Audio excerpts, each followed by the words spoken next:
الحمد لله رب العالمين والصلاة والسلام على قائد الغر المحجلين نبينا محمد وعلى آله وصحبه أجمعين وبعد. محترم سامعین، دینی و ملی بھائیوں اور بہنوں، السلام علیکم ورحمۃ اللہ وبرکاتہ۔ ریڈیو کویت کے ہفتہ وار دینی پروگرام باتیں جن سے زندگی سنورتی ہے میں آپ سب کا استقبال ہے۔ یہ پروگرام آپ سب کا ہے اور آپ سب کے دینی جذبات کا ترجمان ہے۔ اس پروگرام کے ذریعہ ہم وہ باتیں سنتے ہیں جن سے زندگی بنتی، سنورتی اور سدھرتی ہے۔ محترم سامعین، اسلام بڑا عظیم دین ہے۔ اس کے راستے میں بڑی قربانیاں پیش کی گئی ہیں۔ ایمان کی بشاشت جب دل میں رچ بس جاتی ہے تو کسی صورت میں نکل نہیں سکتی۔ دنیا کی ساری نعمتیں مومن کے قدموں تلے ڈال دی جائیں، اس کا گوشت نوچ لیا جائے، اس کو لاکھ دھمکی دی جائے، لیکن وہ اسلام سے پھر نہیں سکتا، وہ اپنے دین کا سودا نہیں کر سکتا۔ دین پر ثبات قدمی کے بہت سارے قصے قرآن و احادیث میں بیان کیے گئے ہیں۔ ان قصوں میں سے چند قصے موسیٰ علیہ السلام اور فرعون کے گھرانے سے متعلق ہیں۔ وہ فرعون جو بنو اسرائیل کے ساتھ جانوروں سے بھی بدتر سلوک کرتا تھا، جو خدائی کا دعویدار تھا، جو انا ربکم الاعلی کا نعرہ لگاتا تھا، حالانکہ اسی کے گھر میں موسیٰ علیہ السلام پلتے ہیں، جن کے ہاتھوں اس کی حکومت کا خاتمہ ہوتا ہے۔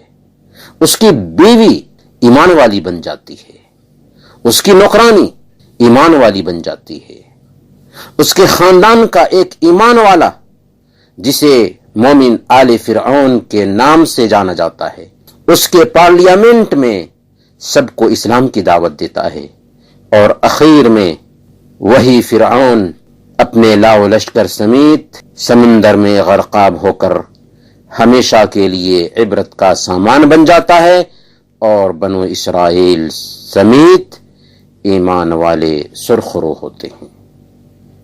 یہ قصے جب ہم سنتے ہیں تو ہمیں اپنے دین کی عظمت کا احساس ہوتا ہے، ہمیں اپنے دین پر ثبات قدمی ملتی ہے۔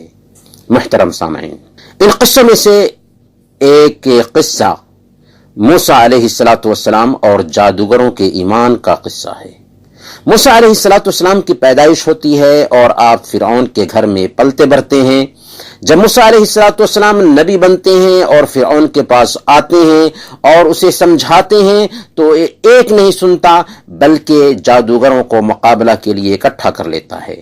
جادوگر بھی بڑے جوش و خروش کے ساتھ آتے ہیں اور فرعون سے بہت سارے انعامات کی لالچ رکھے ہوئے ہیں۔ مقابلہ شروع ہوتا ہے اور موسیٰ علیہ السلام لاٹھی پھینکتے ہیں تو وہ لاٹھی سانپ بن جاتی ہے، اور یہی سانپ جادوگروں کے سارے سانپوں کو نگل جاتا ہے۔ جادوگر ہی جادوگروں کی حقیقت کو صحیح معنوں میں سمجھ سکتا ہے۔ جادوگروں کو پتا چل گیا کہ موسیٰ جادوگر نہیں بلکہ پیغمبر ہیں۔ فوراً اسلام کو گلے لگا لیتے ہیں اور آواز لگاتے ہیں، آمنا برب موسیٰ و ہارون، ہم موسیٰ اور ہارون کے رب پر ایمان لے آئے۔ اب فرعون کی طرف سے دھمکی ملتی ہے، وقت کا بادشاہ ہے جو دھمکی دے رہا ہے، جو ڈرا رہا ہے، دھمکا رہا ہے، اگر اسلام سے نہ پھرے، موسیٰ کا انکار نہ کیا تو سخت سے سخت سزا دوں گا، مخالف سمتوں میں یعنی الٹے ہاتھ پاؤں کاٹ دوں گا اور سولی پر لٹکا دوں گا۔ لیکن جب ایمان دل میں بیٹھ جاتا ہے تو دھمکی کی ساری باتیں کوئی اہمیت نہیں رکھتی۔ سارے جادوگر بیک زباں کہتے ہیں، لن نؤثرك على ما جاءنا من البينات والذي فطرنا فاقض ما انت قاض انما تقضي هذه الحياة الدنيا۔ ہمارے پاس جو واضح نشانیاں آ چکی ہیں ان کے ہوتے ہوئے ہم ہرگز تجھے ترجیح نہیں دے سکتے، تمہیں جو سزا دینا ہے دے لے، تو اگر سزا بھی دے گا تو دنیاوی زندگی میں ہی دے سکتا ہے اور بس۔ چنانچہ فرعون ان سارے جادوگروں کو جو ایمان لے آئے تھے، جو وحدانیت کے قائل ہو چکے تھے، سولی پر لٹکا دیتا ہے، لیکن وہ ایمان سے ٹس سے مس نہیں ہوتے۔ اللہ اکبر، ایمان جب دل میں بیٹھ جاتا ہے تو لاکھ دھمکیاں دی جائیں، ہزاروں لالچ ہو، کوئی معنی نہیں رکھتے۔ محترم سامعین، فرعون کی بیٹی کو کنگھا کرنے والی عورت اور اس کے بچوں کی کہانی بھی بہت مشہور ہے۔ یہ فرعون کے گھر میں کنگھی کرتی تھی۔ ایک دن فرعون کی بیٹی کو کنگھا کر رہی تھی کہ کنگھی اس کے ہاتھ سے گر گئی۔ اس نے کہا بسم اللہ، اللہ کے نام سے۔ فرعون کی بیٹی نے کہا کہ میم سے میرا باپ، یعنی تم میرے باپ کو مراد لے رہی ہو؟ عورت نے کہا بالکل نہیں، بلکہ اللہ جو میرا رب ہے، تیرا رب ہے اور تیرے باپ کا رب ہے۔ فرعون کی بیٹی کو تعجب ہوا۔ اس نے کہا کہ میں تو یہ بات اپنے باپ کو کہہ دوں گی۔ اس نے کہا کہ کہنا ہے تو کہہ دو۔ فرعون کی بیٹی واقعی اپنے باپ کو خبر کر دیتی ہے۔ فرعون نے اسے بلایا اور اس سے پوچھا تیرا رب کون ہے؟ ایمان والی عورت نے کہا کہ میرا اور تیرا رب اللہ ہے۔ فرعون نے اسے اپنے دھرم سے پھرنے کا حکم دیا، اسے مارا، اسے قید کر دیا، لیکن اپنے دین پر وہ ڈٹی رہی۔ تب فرعون نے تانبے کی ایک ہاڑی میں تیل گرم کرنے کا حکم دیا۔ جب تیل خوب جوش مارنے لگا تو عورت کو ہانڈی کے سامنے کھڑا کیا، پھر اس کے 5 بچوں کو لایا گیا۔ جب اس نے سب سے چھوٹے کو دیکھا تو اسے اٹھا لی اور اپنے سینے سے لگا لیا۔ فرعون کے حکم سے سب سے پہلے اس کا بڑا بیٹا آگ میں ڈال دیا گیا۔ بچہ ماں ماں کرتا رہا اور چلاتا رہا، رحم کی بھیک مانگتا رہا، یہاں تک کہ آواز بند ہو گئی اور اس کے گوشت جل کر راکھ ہو گئے۔ اب عورت کی طرف فرعون دیکھتا ہے اور کہتا ہے کہ اب بھی اللہ کا انکار کر، لیکن ایمان والی عورت اب بھی ڈٹی ہوئی ہے۔ اس طرح دوسرے بچے کو بھی ماں سے چھین کر جوش مارتے ہوئے تیل میں ڈال دیا جاتا ہے۔ وہ چیختی چلاتی رہی، پھر تیسرے اور چوتھے بچے کو بھی اس کے سامنے آگ میں ڈال دیا گیا۔ اب 5واں بچہ بچ گیا تھا جو ماں کی چھاتی سے چمٹا ہوا تھا۔ جب ظالموں نے اس بچے کو گود سے چھینا تو آپ سوچ سکتے ہیں کہ کیا حالت رہی ہوگی ماں کی اس وقت۔ اسی وقت اللہ نے بچے کو بولنے کی صلاحیت دے دی۔ دودھ پیتے بچے نے بات کیا اور کہا یا اماں اصبری فإنک علی الحق، امی جان صبر کرو اس لیے کہ آپ حق پر ہو۔ یہ دیکھتے ہی دیکھتے وہ بھی جل گیا۔ 5 بچوں کی ہڈیاں عورت کے سامنے ہے۔ وہ بچے جو اس جگر کے ٹکڑے ہیں، اب وہ عورت باقی رہ گئی تھی۔ ظالموں نے اسے بھی اٹھایا اور جوش مارتے تیل میں ڈال دیا، اور اس طرح اللہ کے لیے اپنے دین کی حفاظت کے لیے دنیا سے چلی گئی، لیکن زبان پر کفر کے الفاظ نہ لائی۔ اس کا بدلہ کیا ملا؟ اللہ پاک کل قیامت کے دن اس عورت کو کیا عطا فرمائے گا؟ اسے سنن بیہقی کی روایت کے مطابق اللہ کے نبی صلی اللہ علیہ وسلم نے ارشاد فرمایا، اسرا کی رات میرا گزر ایک ایسی جگہ سے ہوا جہاں بڑی اچھی خوشبو آ رہی تھی۔ میں نے کہا یہ خوشبو کیسی ہے؟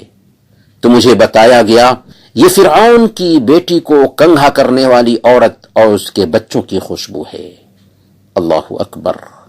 اس عورت نے دنیا میں جنت کی خوشبو پالی تھی، دنیا کی پریشانی کو جھیلا تو ہمیشہ رہنے والی آرام و راحت کی زندگی ملی۔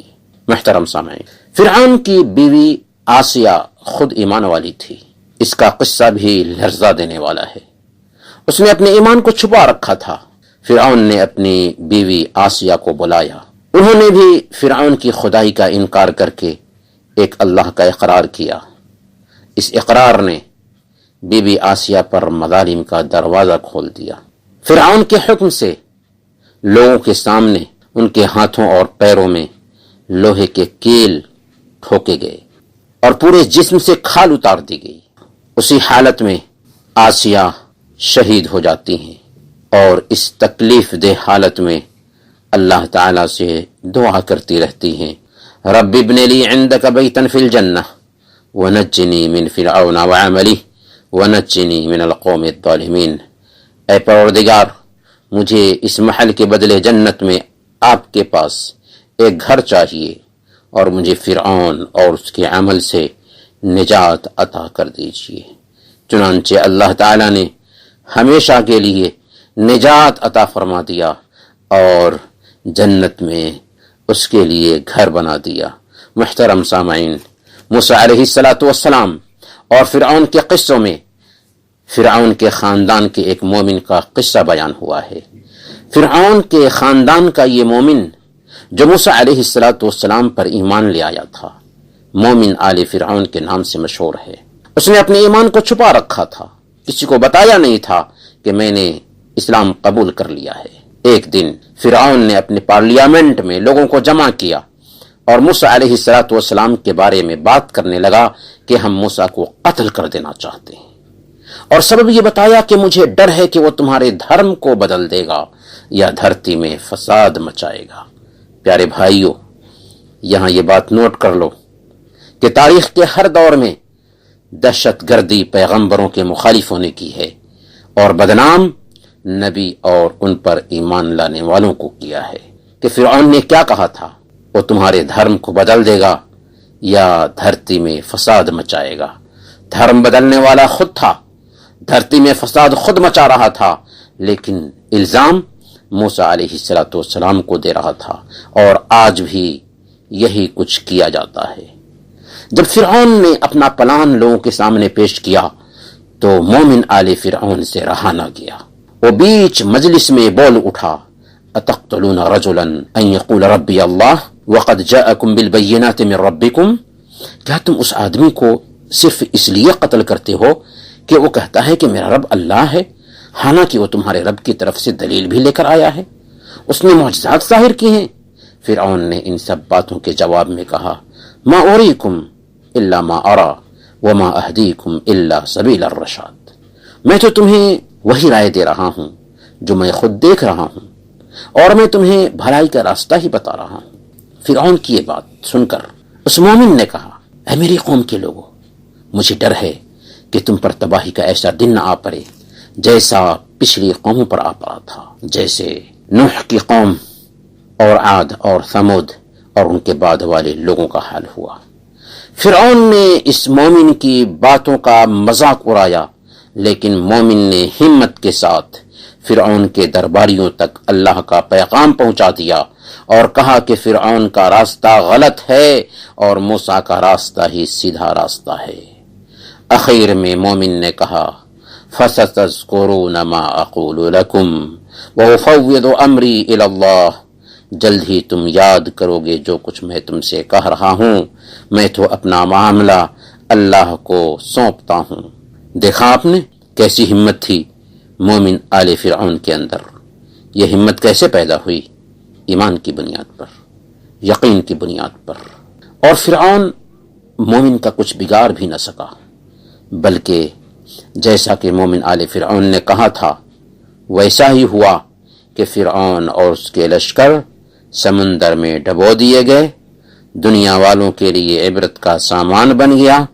اب تک اس کی لاش عبرت کا سامان بنی ہوئی ہے، قیامت کے دن تک بنی رہے گی، اور موسیٰ علیہ السلام اور ان کے ماننے والے نجات پا گئے۔